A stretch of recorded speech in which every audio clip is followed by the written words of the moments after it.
What is going on, my beautiful people? Today we're talking about Verge and VoiceLife, specifically their partnership, and wherein VoiceLife will be using Verge as a payment method for their new wireless charging technology, as well as potentially even building more on top of their existing technology with Verge. So they actually had a live stream yesterday where they were actually just presenting what they had presented over at CES earlier in January. So if you haven't seen it yet, I definitely recommend going ahead and taking a look at that.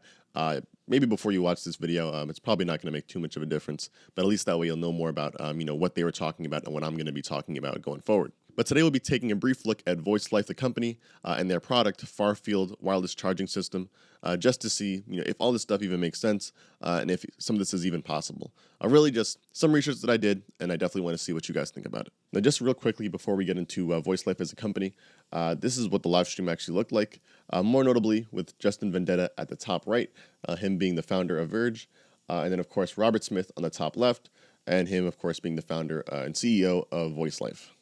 And they had essentially just been talking about, how VoiceLife came about, what they've been doing the past pretty much 5-6 years since they have been in operation since 2015, and pretty much from there just talking about why they partnered with Verge and a whole bunch of Q&A questions up until the actual presentation, which is, of course, where everyone started losing their shit. So we're going to talk a little bit about all this stuff. So let's go ahead and get into VoiceLife first. So is VoiceLife legit? We're going to be looking at a couple of things to actually prove this or not. So number one, they claim to have been operating since 2015. And taking a look back at their website, as you can see here, you can see it was created back in 2015. Now, obviously, we're not just looking at the website here. This is just, one of the main indicators. I mean, if your website wasn't created when you claim your company was created, then, can we even trust you? But another thing I wanted to check was Robert Smith, the CEO, of course, and founder. As you can see on Bloomberg.com, I'm not sure if they can actually, submit this information themselves or if this is publicly posted by another entity. But you can see they pretty much stands up to exactly what he was saying when he was on that live chat. Essentially, he's with VoiceLife from 2015 up until now. He worked with Microsoft prior, as well as Ingram Micro Inc., whatever that is. He did mention that as well in the live chat. The one thing that I noticed didn't really match up, and I could be getting this wrong, so if I am wrong, you can let me know down below. His institution and where he got his bachelor's degree. I think he had mentioned that he went to the U of Southern California, the University of Southern California. Here it says Eastern Michigan University, which is quite different. So I'm not sure how how those two stack up. But yeah, so other than that, everything seems to be matching up quite nicely. They had also claimed to file some patents as well, of course, on the Terahertz-based technology that they had been mentioning this whole time throughout the live stream. So I did some research on the USPTO database myself. I actually have filed a trademark on my own quite some time ago. So I'm pretty familiar with how this stuff works. So I went ahead and took a look. And as we can see, they actually have 2 patents here. One of them in August that they went ahead, I guess, was approved, and one in February as well. Both of these were actually filed years ago. So it looks like the filing date for this one was either April 3rd or March 25th, either 2018 or 2019. And the one even before that, which is the one that was approved in February, it looks like, was filed in October 9th, both 2017 or 2018, it looks like. So, they definitely have patents. They definitely have some technology that they're working on. So this is definitely one thing I wanted to make sure of, because I noticed that they were touting that a lot, that they have patents based, behind some of this stuff, including some technology based off some NVIDIA AI learning or something like that, as well as terahertz waves and stuff like that. We'll get into that later. But the point is that they have patents. The only thing, again, that I guess didn't really line up was the actual dates for when they said that they actually have had the patents for. They said September and December. Again, I could be wrong on that. So again, take a look at the presentation, because that's what I had heard when I watched the presentation. And here it's February and here it's August. So again, for what it's worth, they do have 2 patents, and it is based off the, pretty much the receiver device that they had been talking about and been presenting within their presentation here. Now, before we go into the product, I did want to talk about why they chose Verge specifically instead of any other blockchain that they could have used, because they definitely are big on blockchain technology. In the patent itself, they actually mentioned, their affinity for blockchain and why they think it's going to be important moving forward with their technology. And this is pretty much a quote from them saying on the live stream: because there's low fees, they have quick transactions, there's a high volume, so I guess, there's a lot of people transacting with it. There's a lot in circulation. It's about 16 billion or something like that. The speed obviously is there. Scalability is there, because block times are quick as hell. Fees are low as hell, all that stuff. Scalability is there, and longevity is also there. And the other thing that he really kind of honed in on at the end was that it's open source, and it all kind of engulfs what he thinks Web 3.0 will be. And I made a video on Web 3, by the way, as well. You can kind of check that up above if you haven't seen it yet. But these are literally all the reasons why I personally like Verge as well. That all this pretty much stands true. And in my opinion, Verge, to me, really kind of engulfs what a cryptocurrency is and should be, right? Not really, there's no company behind it. Like, yeah, obviously you have these two guys, you have Justin Vendetta, a man over here, I think his name is Mark, presenting with Voice Life. These guys are essentially just that, representatives. Like, they don't own any part of the blockchain. It's not like they're whales of any sort. They literally just, Justin literally founded it quite some years ago. And it's pretty cool to see where it's come today as one of the top 100 cryptos at this point. So to me, I 100% stand behind that stance. And it makes sense, it really does. But the other thing is that they confirmed that this partnership will only be with them. And this is something the chat was asking a lot in the comments, because Verge actually had partnered with pretty much one of the biggest companies, MindGeek, back in 2017, 2018. If you're not familiar with MindGeek, they're essentially behind one of the biggest pornography websites on the internet. And I guess people just wanted to make that clear because MindGeek ended up adding a lot more partners after Verge. But Verge was the first one, technically. In this case, Verge will also be the first one here, and apparently the only one partnering with Voice Life in this case. Now, the big question, is this product legitimate? Well, the main product essentially is their far-field wireless charging system. That's what the product is, right? And they're saying that they use a Terahertz-based scaling system, which essentially, from what I understand, is just Terahertz waves that are already all around us, according to MIT, a study that I found over here. Now, I looked more into Terahertz waves and how they worked and all that stuff. And most of the articles that I was finding, they were all pretty much related and saying something to the effect of that, again, they're all around us, but there is yet to be a solution where we can actually turn it into something usable, essentially. So we got all these waves going around us, but essentially no one really knows how to actually grasp them and turn them into something that can actually be used for anything relevant. I kind of read this stuff from an article that was actually printed out earlier this year, or earlier in 2020. And all this technology seems to be kind of coming up, seemed to have been coming up in 2020. So all this stuff is very new.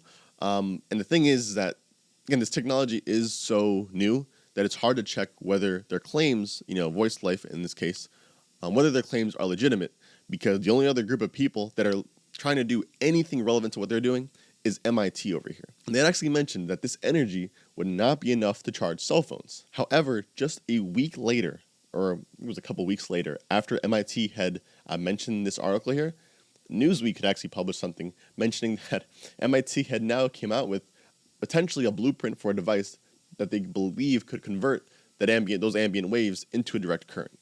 So, as you can see, this is stuff that's changing day by day, week by week, whatever it is. So to try to say that Voice Life's product isn't legitimate or doesn't make sense because it's not out yet is a fallacy, because it's new, right? It's innovative, just like blockchain technology is, just like Web 3.0 is. All this stuff is new. So that's kind of the point where we're at. So it's hard to prove that what they have isn't legitimate because there's nothing out there to prove that it is. What? What? Okay. Now, with that being said, on to the actual presentation of their product. Now, this is going to be that famed voice-activated 2-minute cell phone charging. So the first time they presented it, they actually started off with, as you can see here, something to the effect of a graph or a kind of a visual representation of where all these signals are coming from. And of course, this looked like hieroglyphics to most people, even to me. I mean, this isn't something that personally I would recommend presenting to, let's say, potential investors or anyone else that's interested in the project, just because again, there's nothing that you can really compare it to, especially when you're looking at this like that. I mean, let's go ahead and see if we can change it up and see if okay, here we go.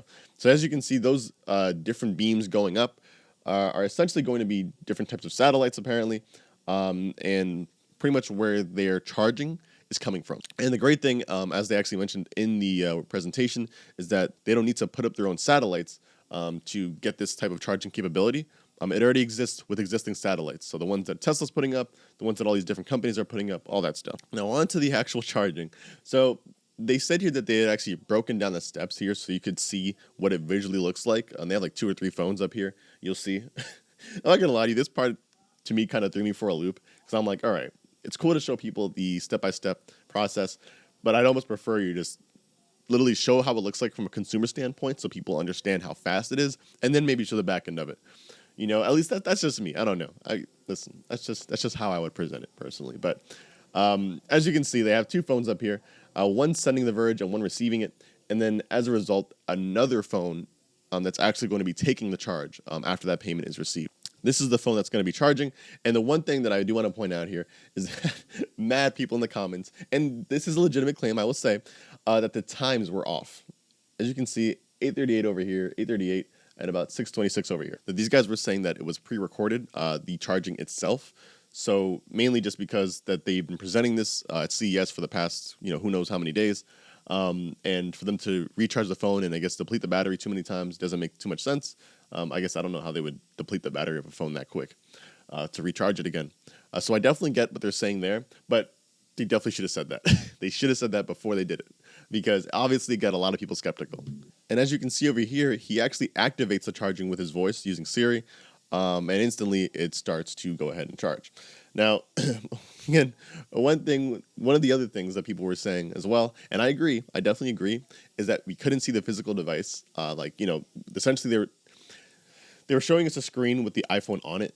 And I know that a lot of people don't understand that you can mirror your iPhone onto your computer.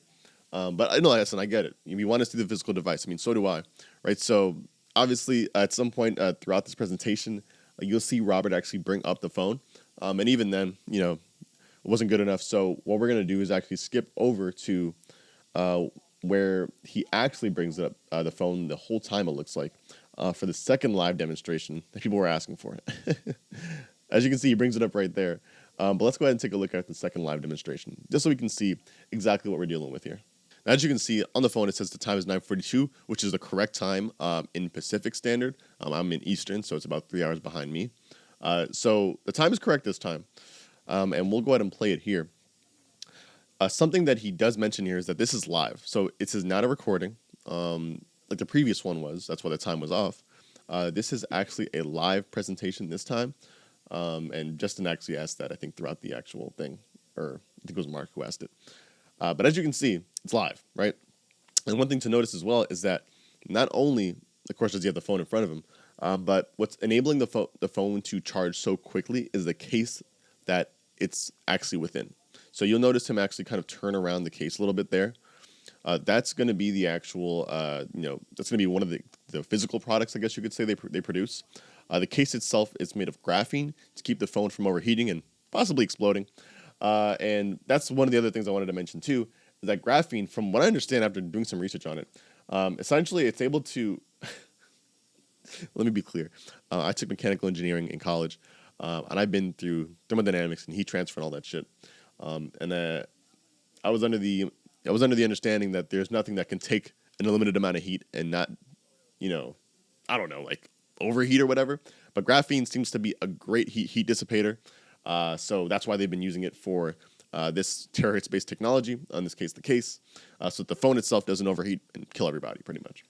But again, I do have reason to believe that, mainly just because, again, if you do a quick Google search, you'll be able to see that graphene is known to actually be useful with terahertz waves.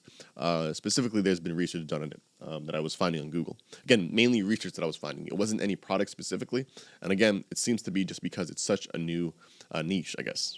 Now, to me, from all the research that I've done up until this point, I think all this stuff is legitimate. Again, since it is such a new technology, you kind of have to take it with a grain of salt. Their 2-minute charging claims.